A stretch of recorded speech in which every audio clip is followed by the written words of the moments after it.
Seja bem-vindo ao Som das Ideias, o podcast da editora PUC-Rio. Olá a todos, aqui é Mauro Silveira, professor do Departamento de Comunicação da PUC-Rio, trazendo mais uma edição do Som das Ideias, o podcast da editora PUC-Rio. Neste episódio, vamos abordar o livro De Presos Políticos a Presos Comuns, Estudos sobre Experiências e Narrativas de Encarceramento. É uma coletânea de textos de autores dos departamentos de História e Direito da PUC-Rio, que pode ser analisado como um diálogo entre dois cursos, e integra a coleção Diálogos da editora. Nossos convidados são os organizadores do livro, Diego Galiano, Larissa Rosa Correia e Tula Pires. Diego é doutor em História Social pela Universidade Federal do Rio de Janeiro e professor adjunto do Departamento de História da PUC-Rio. Ele tem como área de pesquisa a história contemporânea da América Latina, com ênfase na história conectada do espaço atlântico sul-americano dos séculos XIX e XX, além de atuar no campo da história social, do crime e da polícia. Foi professor e pesquisador visitante na Universidade Paris I, na Universidade de la República, na Universidade Lille III e na Ludwig Maximilians Universidade de Munique. Larissa é doutora em História Social pela Unicamp, com pós-doutorado pelo International Institute of Social History em Amsterdã, professora do Departamento de História da PUC-Rio, especialista em História Social do Trabalho. E Tula Pires é professora adjunto de Direito Constitucional da PUC-Rio, onde também coordena o NIREMA. Associada de crioula, integra a Assembleia Geral da Anistia Internacional e do Conselho do Instituto Clima e Sociedade. Também é professora visitante no African Gender Institute da Universidade de Cape Town. Olá a todos, eu queria agradecer muito a presença dos professores para a gente poder conversar um pouco sobre esse livro tão importante, uma questão tão crucial que a gente sente aqui no Brasil e também na América Latina como um todo. E eu gostaria de começar pelo professor Diego Galiano. Diego, como surgiu a ideia do livro? Como foi esse projeto que resultou nele?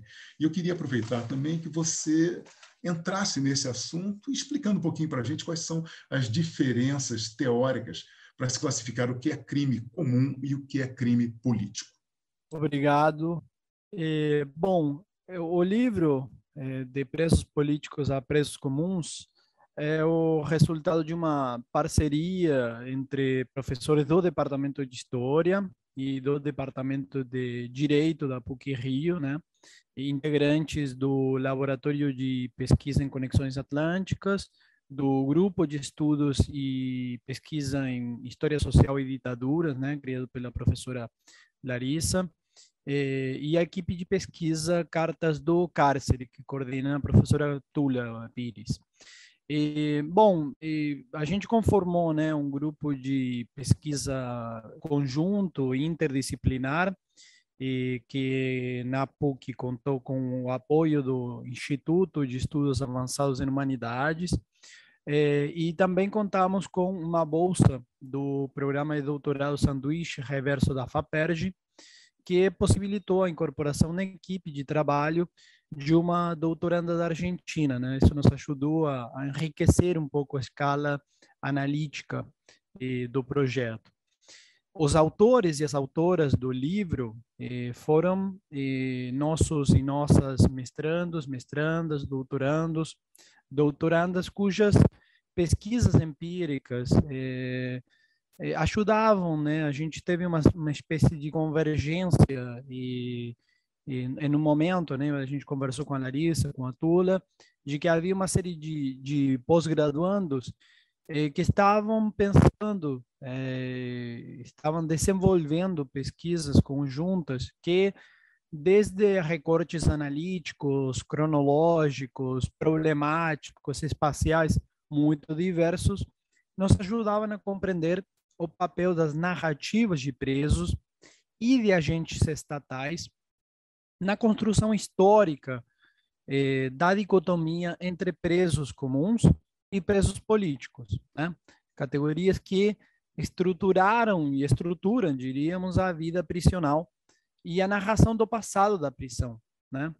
Então, depois de montar a equipe, discutimos uma primeira versão dos capítulos num workshop que ocorreu em 2019, que se chamou narrativas de aprisionamento, estratégias e experiências sociais, e que nesse momento contou com comentários de Marcos Bretas, professor do Instituto de História da UFRJ, e autor de uma obra importantíssima, né, em 2 volumes, de História das Prisões no Brasil, e que generosamente terminou escrevendo um belo texto para a orelha desse livro. Então, um pouco essa foi a gênese do nosso projeto, e que finalmente terminou e deu lugar a esse livro que está sendo publicado agora.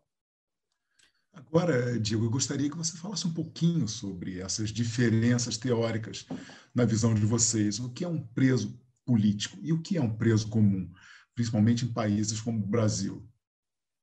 Bom, digamos que não por acaso, com Tula e Larissa, iniciamos o livro, a gente escreveu o prefácio, né, como organizadores, e com uma referência a um caso de uma mulher negra e comunista que foi presa e assassinada pela Gestapo, né, durante a ocupação nazista da Bélgica. E esse caso que nós tiramos de um livro muito importante no campo da história das lutas pela emancipação no mundo atlântico, num livro que se chama Provas de Liberdade, da Rebecca Scott e Jeanne Ebrard. E porque esse caso mostra uma querela ocorrida quando se iniciaram as políticas de reparação por esses crimes de lesa humanidade, né? A família dessa mulher, que tinha digamos, um apelido, Anita, né? Nas forças da resistência, e essa família descendente de escravizados no Haiti defendiam que ela tinha sido detida por razões políticas, mas o auxílio financeiro foi negado pelo Estado belga, dizendo que se tratou de uma detenção por motivo racial, ou seja, colocando sua cor na frente da sua participação política, né, nas forças da resistência. Então, por que eu estou começando essa resposta trazendo à tona um pouco esse ponto de partida do prefácio, portanto, do livro? Porque nós usamos esse ponto de partida para balizar 2 coisas que nos parecem fundamentais. Em primeiro lugar, a própria historicidade dos estatutos de preso político, e nesse caso de prisioneira política, né? Ou seja, a ideia de que não é possível estabelecer definições transhistóricas fora do tempo, né? Esse é um primeiro ponto muito importante. Em segundo lugar, o fato de que os contornos dessas categorias, além de ter a sua historicidade, foram e são objeto de disputa, né? Esses 2 pontos nos parecem muito importantes: a historicidade e o caráter sempre controversial, sempre em disputa dos contornos e das fronteiras entre a categoria de preso político e a categoria de preso comum. E muitas dessas disputas, né, se relacionam com as fronteiras, com aquilo que fica fora do campo de inclusão da prisão política. O prisioneiro político, digamos assim, pressupõe a ideia de um preso não político, muitas vezes dito preso comum. Então, diferentes capítulos do livro mostram que as práticas de escrita prisional foram fundamentais para consolidar esse binômio, né? Práticas de escrita talvez conhecidas, ou mais conhecidas pelo público, pelos Cadernos do Cárcere, né, de Antônio Gramsci, talvez aqui no Brasil pela obra de Graciano Ramos, né, mas que inclusive na Itália, em que Gramsci encarou no século XX esse gênero de escrita, né, já contava com um best-seller desde começos do século XIX, né? A gente no prefácio mostra um pouco esse esse ponto de partida, né, que tem a ver com a consolidação do conceito de preso político depois da década revolucionária, digamos assim, de começo do século XIX. Na Itália, por exemplo, o livro do carbonário Silvio Pellico, né, Le mie prigioni, de 1832, foi uma obra fundamental.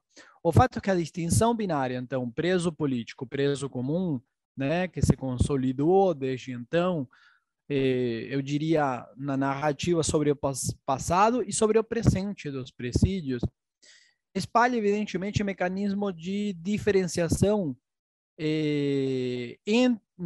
dentro do próprio espaço prisional, né? As celas, houve e há, em alguns casos, dependendo do país, pavilhões separados entre presos políticos e presos comuns. Quer dizer, é narrativa, mas também são projetos espaciais que regulam a vida cotidiana na prisão.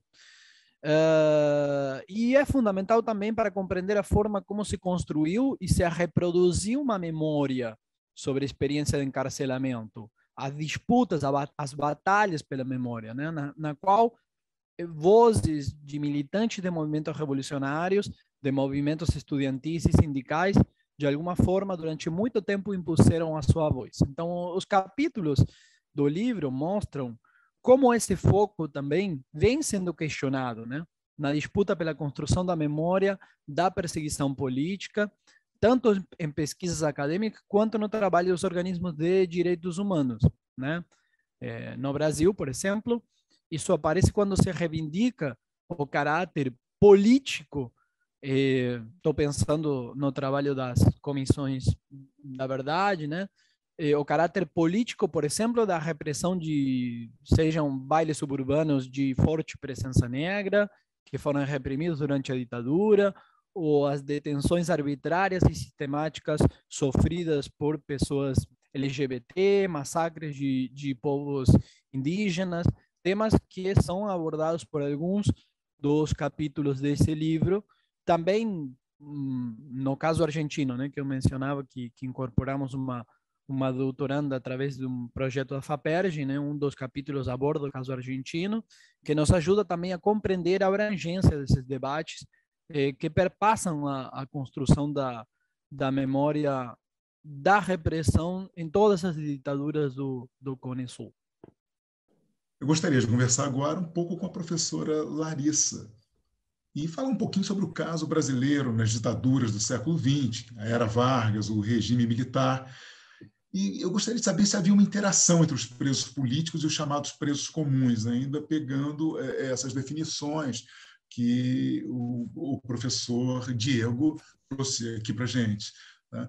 Então, se havia essa interação, Larissa, qual o resultado dela? Como foi esse processo? Obrigada, Mauro, pela pergunta, né? Importantíssima, é uma questão que une vários dos trabalhos apresentados no livro. Mas antes de eu responder diretamente a sua pergunta, eu só queria ressaltar um pouco mais a importância desse livro, no sentido do quanto ele promove esse diálogo interdepartamental entre história e direito. Eu acho que ao longo da experiência do livro, nós fomos nos dando conta do quanto que as nossas produções, elas convergem, elas geram diálogo, os trabalhos trazem conexões que eu acho que até então a gente não tinha parado ainda para pensar. Então, eu acho que além disso também, eu acho que o livro, ele apresenta aspectos muito interessantes, um potencial dos nossos jovens pós-graduandos, mestrandos, doutorandos, que agora até alguns já concluíram, né, os seus doutorados e mestrados, e tem esse espírito, né, de renovação historiográfica. Acho que são novos estudos que que surgiram justamente através desses diálogos, dos nossos laboratórios, dos encontros que a gente tem fomentado dentro da PUC, e que esses alunos, né, acabaram que incorporando esses trabalhos e seguiram ideias que foram gestadas a partir desses debates interdepartamentais. Então, acho que tem uma preocupação no livro que traz muito forte esse desafio de pensar essas relações, no caso, né, das ditaduras no nosso Brasil republicano, de pensar esses estudos a partir de um exercício interseccional entre classe, raça e gênero. Então, eu observo, né, nós observamos, né, nós organizadores, esse esforço dos autores, desses jovens autores, em colocar em prática essa abordagem, né, essa perspectiva interseccional. E no caso das duas ditaduras brasileiras, né, do século XX, eu acho que aqui também tem um aspecto muito original do livro, que foi proporcionar uma possibilidade, né, um diálogo historiográfico com essas duas temporalidades. Ou seja, a ditadura do Estado Novo, no período Vargas, e a ditadura militar no pós-64, que muitas vezes, na historiografia brasileira, essas duas ditaduras, elas são vistas, são compreendidas como temporalidades distintas, separadas. Não, esse diálogo que procura pensar esses dois períodos, né, as continuidades, as similaridades desses dois períodos, isso ainda não é muito explorado na nossa historiografia, e eu acho que esse é um ponto importante dessa renovação historiográfica que eu gostaria de ressaltar.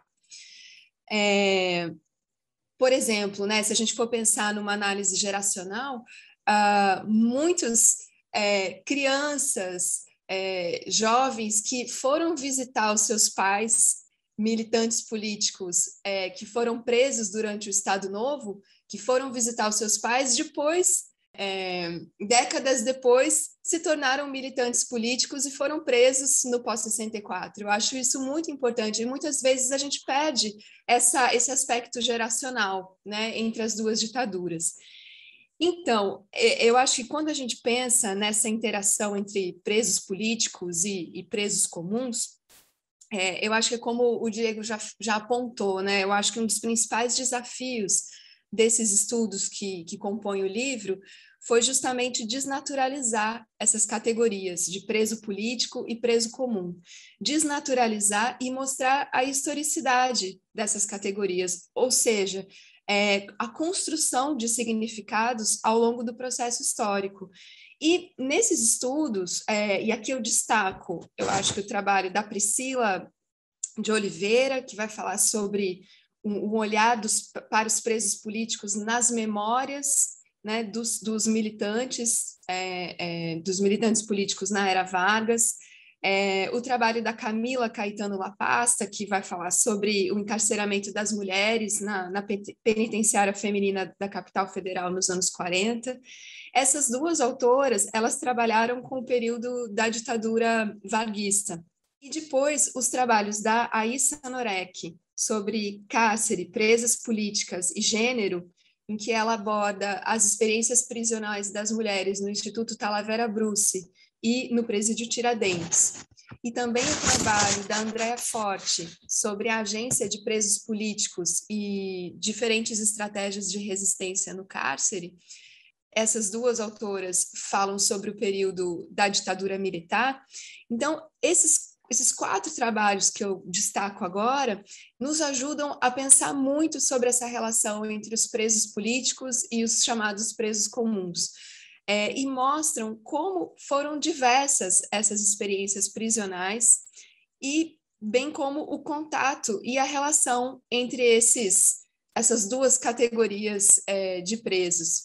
Por exemplo, no estudo da Priscila, ela fala muito sobre como o preso político, esses presos, a partir de autobiografias, né, de 3 militantes do Partido Comunista Brasileiro, eles foram presos durante o Estado Novo, antes até do Estado Novo, e ela vai mostrar como eles construíram essa identidade de preso político justamente a partir dessa relação de alteridade com os demais presos no presídio de Ilha Grande.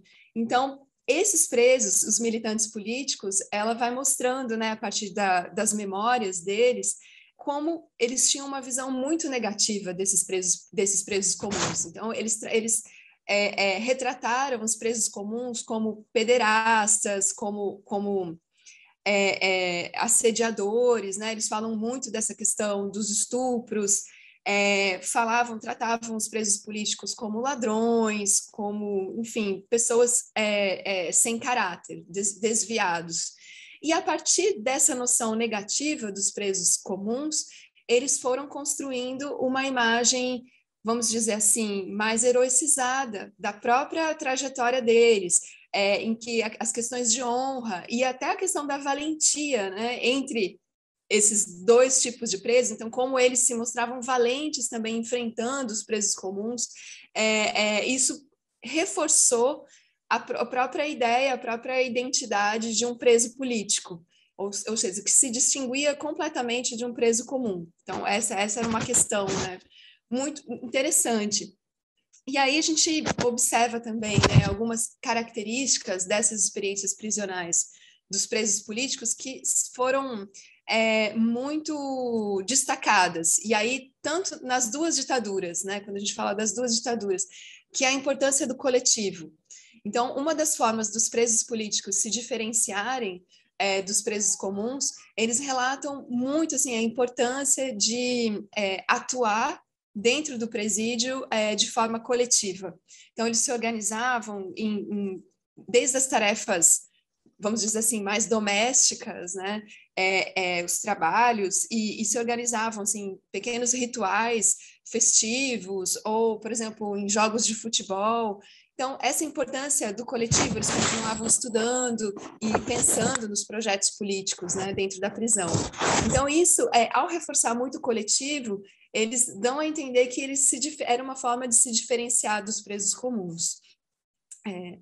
Bom, e aí, quando a gente fala da ditadura militar, é interessante que os dois trabalhos da Aissa e da Andrea mostram também a importância da experiência do coletivo.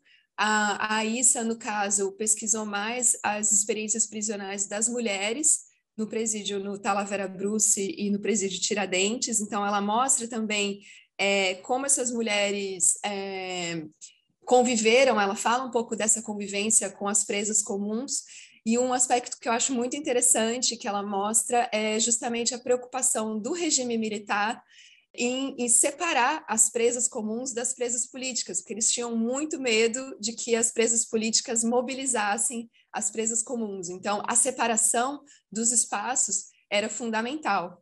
E é daí que surge um espaço das presas políticas no presídio Tiradentes, que vai ser chamado de Torre das Donzelas, né, que a gente tem hoje até um filme, né, sobre isso, e acabou sendo conhecido esse espaço. Uma coisa que eu acho muito interessante no trabalho da Andrea é que ela relembra, por exemplo, a questão da reformulação da Lei de Segurança Nacional em 1969, que determinou o enquadramento de todos os tipos de assaltos a bancos e instituições financeiras, independente da motivação. Todos esses assaltos eram tratados como crime contra a segurança nacional. Então, qual que foi o efeito dessa lei? Colocar presos comuns e presos políticos juntos no mesmo espaço prisional, porque, enfim, independente da motivação financeira, eles tinham assaltado bancos. E isso gerou, né, uma nova experiência de contato e de relação com esses presos. E aí a gente observa também, aí, diferente dos presos políticos que foram abordados pela Priscila, né, no Estado Novo, nessa experiência do presídio Tiradentes, analisado pela Andrea, há várias mobilizações de solidariedade entre os presos políticos e os presos comuns, porque é justamente no período do Esquadrão da Morte e que eles começam, então, justamente pela circulação que eles tinham na prisão, o contato que eles tinham com presos comuns, eles começam a saber das ações do Esquadrão da Morte e de como estavam ocorrendo torturas e desaparecimento aos presos comuns. Então, esses presos políticos começam a se mobilizar e a denunciar o que estava acontecendo lá no presídio Tiradentes, né? As violações dos direitos humanos com os presos comuns. Então, é muito interessante como se dá justamente essa historicidade, né? Dessas relações. E aí me lembrei muito, né, enquanto eu estava pensando aqui um pouco nos trabalhos, me lembrei muito do filme da Lúcia Murat, O Quase Dois Irmãos, né, que justamente aborda, vamos dizer, esses dois arquétipos, né, da prisão, né, o preso comum, marginalizado, negro, né, que tem uma questão étnico-racial aí muito marcada, e a relação dele com o preso político jovem, branco, de classe média, e que tem uma atitude que romantizava muito a figura do malandro, mas que quando eles estão ali na prisão começam a ter conflitos, né? E expõe muito a relação paternalista que o jovem de classe média tinha, né? Em relação ao que seria o arquétipo do malandro, né? Enfim, que vai toda a questão do tráfico de drogas. Mas eu queria, enfim, acho que ressaltar, acho que acho que são análises muito ricas para a gente pensar não só as questões, né, o cotidiano dessas experiências previsionais e todos os marcadores, né, de diferença, esses marcadores étnico-raciais, de classe, de gênero, né, que são marcadores fundamentais que são determinantes nessas experiências. E uma outra coisa que eu acho muito rica também no livro é que todos esses trabalhos têm uma abordagem, compartilham de uma abordagem que é pensar a experiência prisional nos próprios termos desses sujeitos, ou seja, como eles entenderam essa experiência prisional a partir de suas próprias experiências, né, de suas próprias perspectivas. Acho isso bem importante de ressaltar também. Tula, eu queria que você desse continuidade a isso que a Larissa fala sobre os marcadores sociais, sobre os estigmas dentro da nossa sociedade, no caso do Brasil.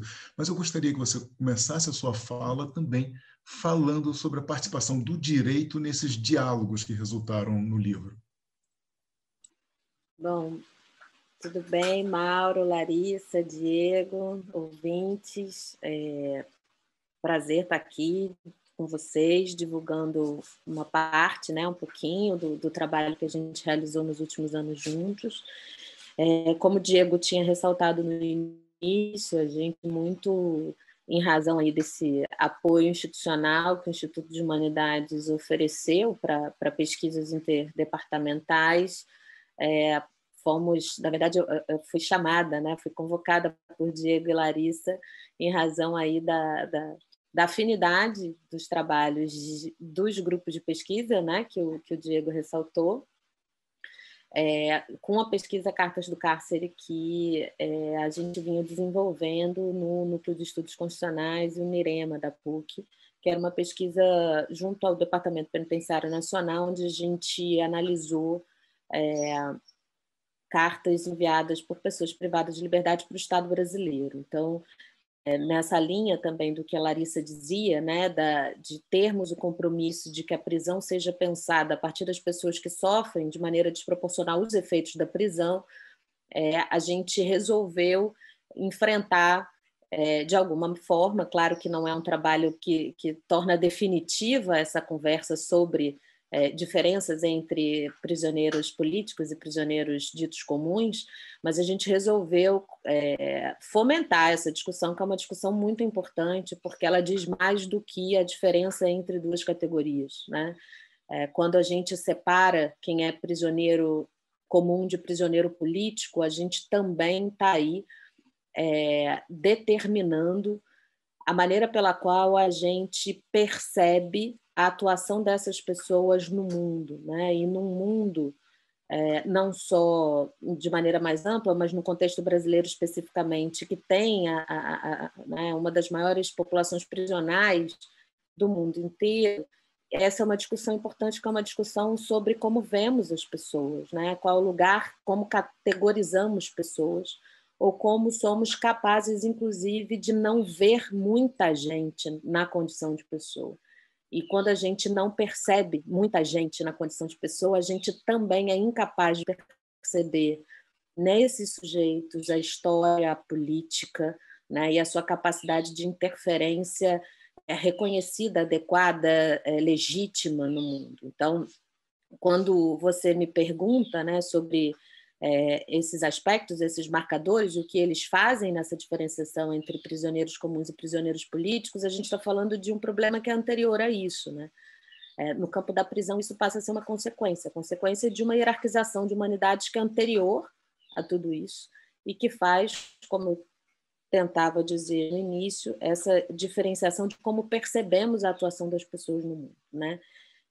Se a gente entende que no Brasil mais de quase 70% da população prisional é negra, a gente não pode tomar isso como apenas uma adjetivação do quantitativo de pessoas privadas de liberdade. Isso tem um significado em termos políticos muito bem definidos, de determinar quem está dentro e quem está fora do jogo político, quem a gente considera capaz de integrar, né, a dita normalidade social e quem a gente vai determinar como única condição possível de vida a morte em vida do encarceramento, porque é também a população que mais morre, né? Então, se de um lado a gente extermina fisicamente de maneira desproporcional a população negra, os que ficam vivos, né, é necessário estabelecer o seu crivo diferenciado e desproporcional também dos procedimentos de morte em vida, que é o que as prisões fazem atualmente. Então, hoje, no dia de hoje, 2 de agosto de 2021, se a gente busca o Banco Nacional de Monitoramento de Prisões do Conselho Nacional de Justiça, a gente acordou hoje aqui para fazer esse podcast tendo 912.978 pessoas privadas de liberdade. E a gente precisa entender que, para que essas pessoas estejam... O que sustenta a privação de liberdade dessas pessoas é o exercício da liberdade de nós, que estamos aqui, ou gravando podcast, ou ouvindo esse podcast. E não é possível que a gente continue lidando com uma situação como essa, com um quantitativo como esse de pessoas privadas de liberdade, com normalidade, com tranquilidade, imaginando que isso faz parte do jogo. Prisão é decisão política. Decidimos politicamente hoje que a nossa liberdade seria sustentada na prisão de quase 1 milhão de pessoas. É preciso que a gente entenda isso. E dessas pessoas, se a gente pegar, a gente não tem os dados de hoje, com corte étnico-racial, mas se a gente pegar os dados de 2019, quase 70% dessas pessoas são pessoas negras. Dessas pessoas, em 2019, a gente deve, historicamente, a povos indígenas um tratamento mais rigoroso dos dados de aprisionamento de pessoas indígenas, né? Mas em 2019, o Departamento Penitenciário Nacional fez esse levantamento, publicado em 2020, e a gente tinha uma média de 1.400 pessoas indígenas presas, privadas de liberdade em 2019, o que a gente não deve tomar o dado como um dado absoluto em si por vários motivos, não só também pelas relações étnico-raciais que temos no Brasil e do tipo de classificação étnico-racial que fazemos. Isso significa que há uma subnotificação muito grande, né, de pessoas indígenas nesse contexto. A gente não tem sequer uma série histórica adequada, né, para fazer um monitoramento do crescimento ou não desses números, mas também por tudo que o trabalho do Gustavo Simi traz, né? O Gustavo Simi traz no livro um trabalho sobre reformatório, campo de trabalho, colônia penal, confinamento de indígenas na ditadura, que definitivamente nos mostram quanto não somos capazes de contabilizar aprisionamento de pessoas indígenas, né? Então, quando a gente começa quando eu tento começar essa conversa contigo, Mauro, dizendo que a categorização criminoso político, né, preso político ou preso comum, é anterior a isso, é porque a gente não conseguiu sequer ter imaginação política para perceber, nomear e reconhecer a prisão de pessoas indígenas.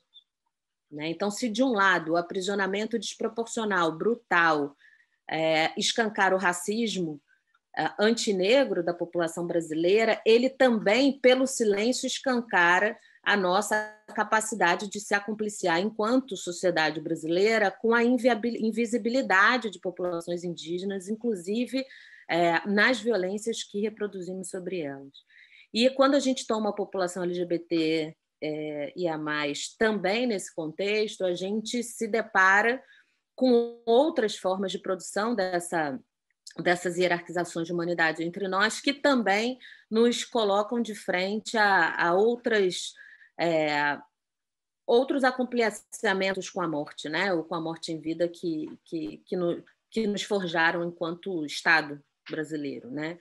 Por quê? Porque se a gente tem também, em números de janeiro de 2020, quase 10.500 pessoas LGBTIA+, que se autodeclaravam, que estavam privadas de liberdade e que se autodeclaravam LGBTIA+, a gente também precisa entender que durante muito tempo o fato de não fazermos também esse levantamento, não nomearmos e não darmos um tratamento que fosse minimamente adequado àquilo que essas pessoas exigem, né, nesse processo, também significa que nem na produção da morte a gente é capaz de reconhecer aquilo que Maria Silva, por exemplo, chama de política do inominável. Né? Então, quando a gente está lidando com corpos cuja humanidade é negada e cuja abjeção acaba sendo a marca através da qual a sociedade se refere a esses corpos, a gente não é capaz de reconhecer nem pelo excesso, nem quando o excesso grita, a gente é capaz de reconhecer o que a gente faz. Né? A gente também trabalha esse processo de desumanização, né? Pelo silêncio, pela negativa ou então pela indiferença. Então, a gente tem formas muito distintas, todas elas brutais e violentas, de determinar quem, sobre que corpos, sobre que experiências o acesso à legalidade e à liberdade vai ser exercido como atributo exclusivo por pessoas brancas no Brasil. Então, isso é muito grave.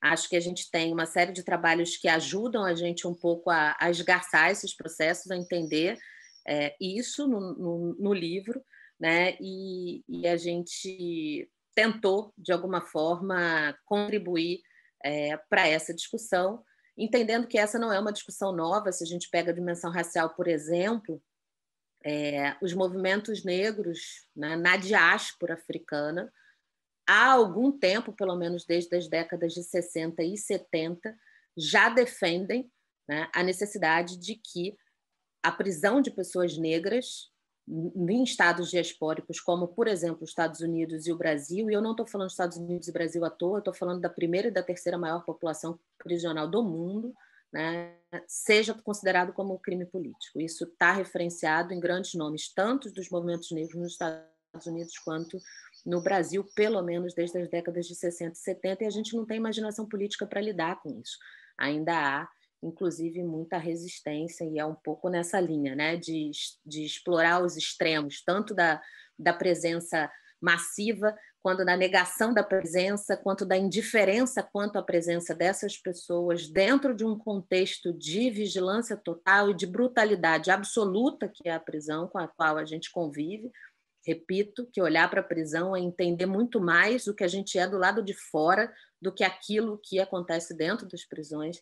É que a gente tentou, de alguma maneira, aí, organizar trabalhos, levantar mais problemas, mais perguntas e tentar confrontar a sociedade brasileira com uma autoimagem de violência bruta que ela insiste em negar que a forja, que a signifique, que a represente. Diego, eu queria aproveitar, você falou da Argentina, do capítulo sobre a Argentina. Eu gostaria que você dissesse um pouquinho, falasse um pouco sobre essa contribuição para o estudo do caso argentino, a contribuição para o livro como um todo? Então, a contribuição desse livro é fundamental por dois motivos. Em primeiro lugar, porque ele nos permitiu ter um contraponto e visibilizar que os diferentes casos que nós estamos analisando para o Brasil dialogam muito, sobretudo nos capítulos que abordam o passado recente, com outros casos de ditaduras latino-americanas, especialmente sul-americanas, em que a categoria de preso político teve uma centralidade muito grande no espaço prisional e nos debates do campo intelectual, na sociedade, etc.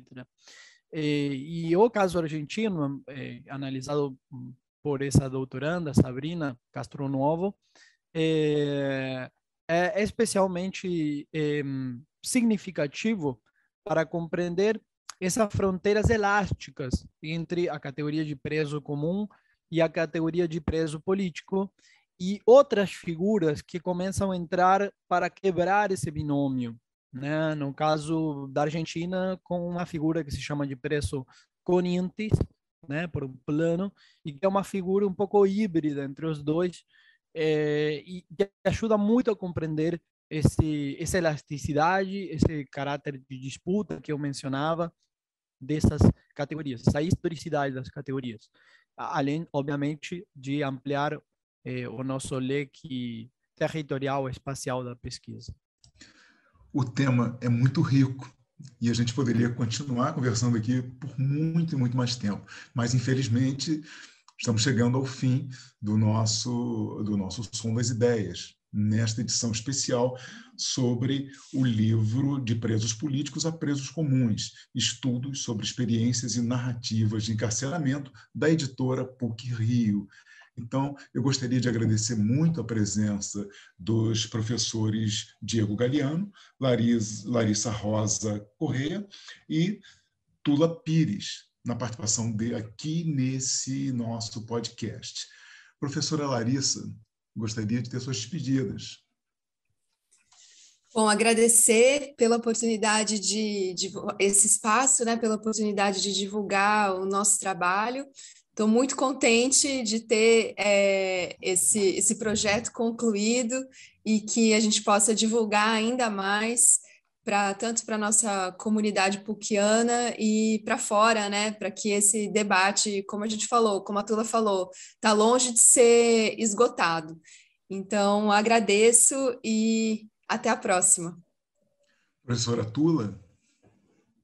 Queria agradecer também, não só esse espaço para a gente divulgar, o apoio da editora PUC como um todo, né, para de alguma maneira fazer memória dessas discussões que a gente fez, mas aproveitar para agradecer muito também o Diego e a Larissa por essa empreitada coletiva, por esse esforço conjunto, todos os alunos e alunas e alunos que participaram do projeto. Foi uma experiência muito bacana, espero que a gente faça muitas delas, né? Contamos aí com a PUC, com o Instituto de Humanidades e com quem quer mais nos juntar, né, a esses esforços coletivos, porque a gente acredita não só na necessidade da universidade, mas que ela seja cada vez mais o farol para a construção de um outro mundo, de uma outra realidade, não, né, um lugar de reprodução dos valores e dos desvalores que nos trouxeram até aqui. Então, deixo um beijo carinhoso, um abraço para todo mundo. Espero que gostem da leitura e quem não gostar, né, a gente está aqui também para ouvir as críticas, para continuar pensando e para levantar tantos outros problemas. Professor Diego Galeano, muito obrigado por sua participação. Eu gostaria que o senhor se despedisse dos ouvintes do Som das Ideias.